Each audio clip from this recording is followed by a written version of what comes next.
Hello and welcome back to my channel.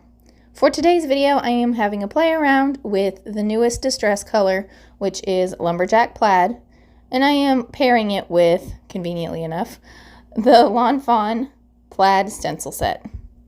So here's the Lumberjack Plaid. I actually made 4 backgrounds because I really wasn't sure what colors I wanted to pair it with or how I wanted to make the cards. This was fun. I actually could have made a whole bunch of backgrounds because once you get started with this stencil, it's great. Like, I don't know, maybe it's just me, but I had so much fun making these backgrounds. For my stencil, I'm just holding it down with washi tape, which I did have move around on me a couple times. And here, I don't know what I was thinking. I thought I could just rotate my paper and the stencil would be the right way, but it wasn't. You actually want the stripes to go diagonally across each other. So I cleaned it off just to not smudge any of the red anywhere else before I placed it back on my card, lined it up how I wanted, held it back down with washi tape. Again, this isn't really holding it very well. It's just more keeping my stencil in place. I don't have any of the like pixie spray or whatever like temporary adhesives that a lot of people use on their cards. So this is how I did it. It was a little bit of a struggle here and there, but it wasn't too bad. Once I've finished inking up this panel with the red, I'm going to set it off to the side so I don't smear the red anywhere.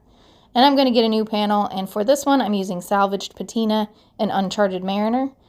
And the difference here is for the bigger stripes in this stencil, I'm going to ink them with my Salvaged Patina. And then for the little narrow stripes, I'm going to take a smaller blending brush and I'm going to blend in the narrow stripes with the Uncharted Mariner.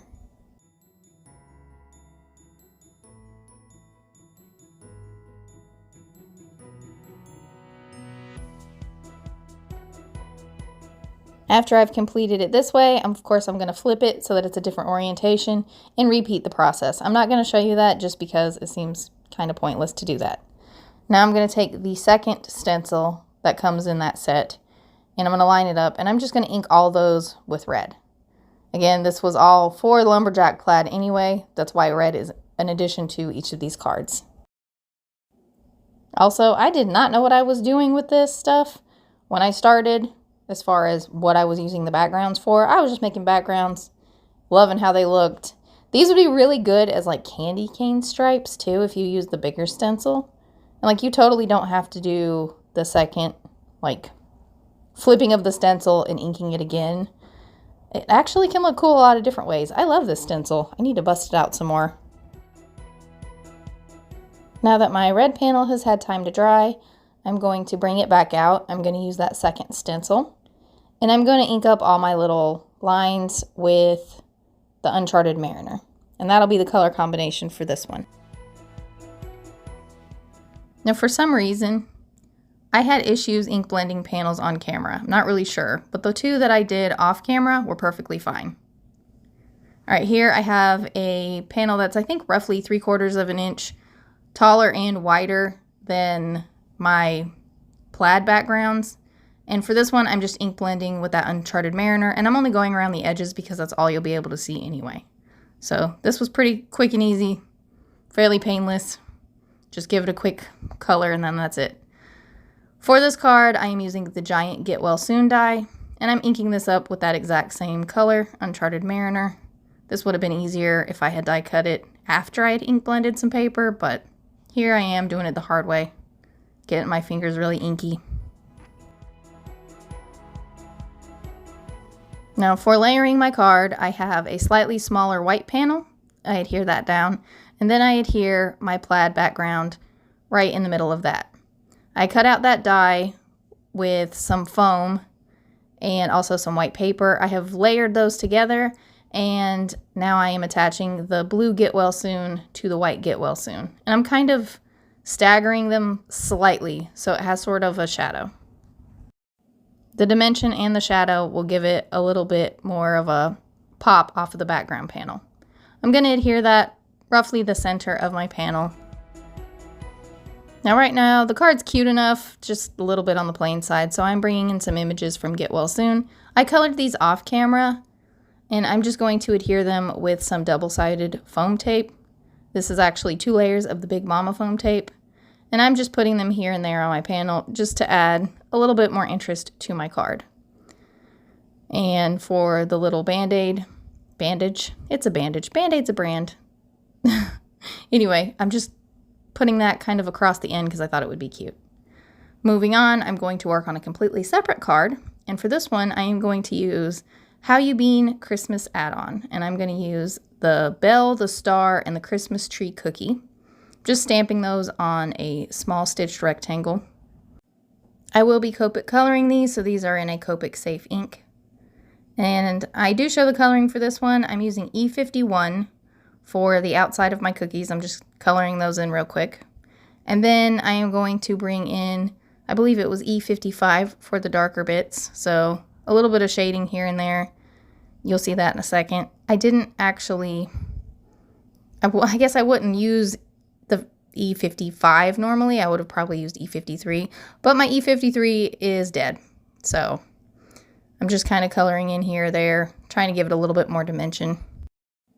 I've said it before, I'll say it again. If you're worried about your shadow placement, you can try to look at images to get a better idea of where there would be shading, but ultimately most people aren't going to notice if your shading is just a little bit off.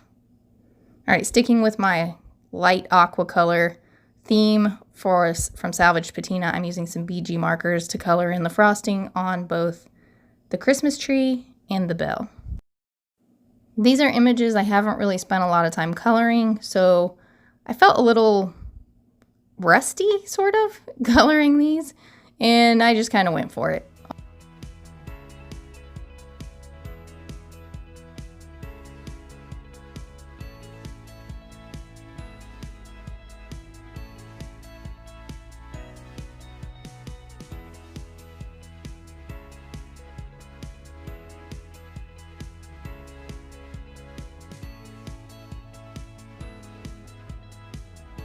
Moving on to the little Christmas star.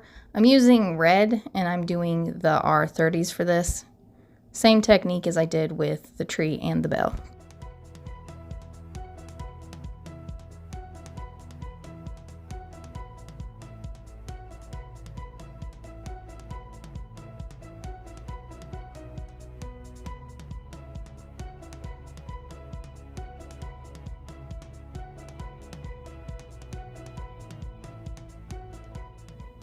Now I'm going to go ahead and stamp the sentiment. This sentiment comes from that exact same stamp set. And I thought about adding the "and cookies" to the end of this, but I just left it at peace, love, and joy. And of course, stamping this had to happen in Lumberjack Plaid, just to stick with the red theme. Keeping in that red theme, to keep everything matchy-matchy, I did ink blend a panel with that same Lumberjack Plaid, layering it the same way I did in the previous card.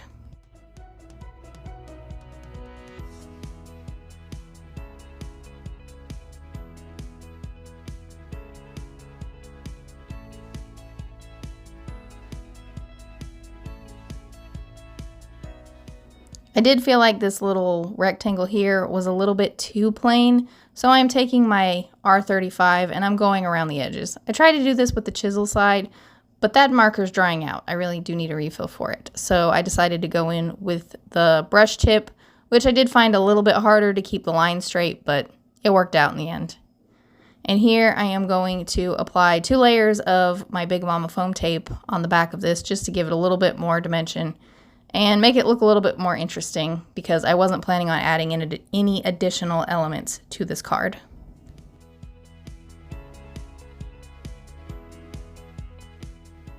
I take that back. I did decide to add some clear Nuvo drops to the cookies just to make the icing look a little bit more shiny and more icing-like.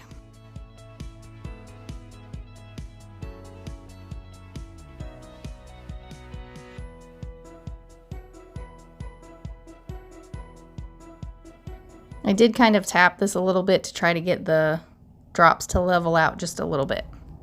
My next card, I have a black panel, which is slightly smaller than the original panels that I had done.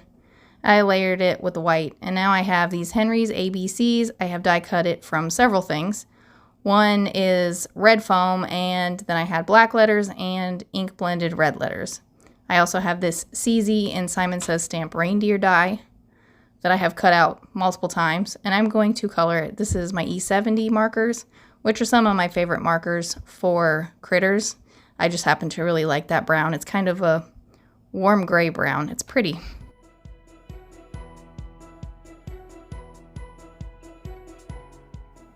I'm keeping the details on this fairly simple, just adding a little bit of shading here and there. I don't know that it's accurate, but I was going with it. And just blending that back out. I started from my lightest color, worked to my darkest, and then went backwards with my lightest color to blend everything. For the antlers, I'm just using the E51 marker because it was already readily available on my desk, and this looks fine. I didn't add any additional shading or anything to the antlers because they're so tiny. For the nose, I decided I would color it with my R30 markers, so I used R35 and 37. I gave it just a little bit of shading at the very bottom of the nose.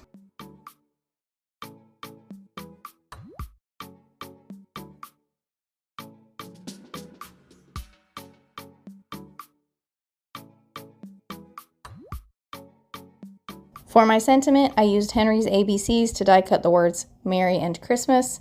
It's foam, black cardstock, red cardstock, and the black kind of is used as a shadow in this. I did the same thing with my reindeer, although I didn't offset the black as much because I felt like it would be very distracting somehow. I left him like he is. So put him on top. It's all glued down. Now I decided I would use the mini snowflakes dies from Lawn Fawn, and I have cut out in 3 different colors: white, black, and salvaged patina. And I did layer the black behind the salvaged patina snowflakes, and I'm just popping these up with little bits of foam.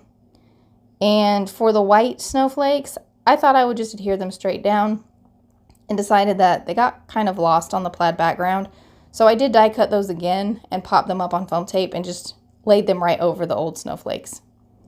For the little snowflakes, I just put them here and there on the words Merry Christmas because I just thought the words looked a little bit too plain and needed a little something extra. Next, I'm using my Nuvo drops. They're clear Nuvo drops. I'm using that on the reindeer nose just to, I don't know, make it look shinier. Kind of like Rudolph. I had also filled in the eyes with a brown Nuvo drop just because I didn't want to have to die cut anything else.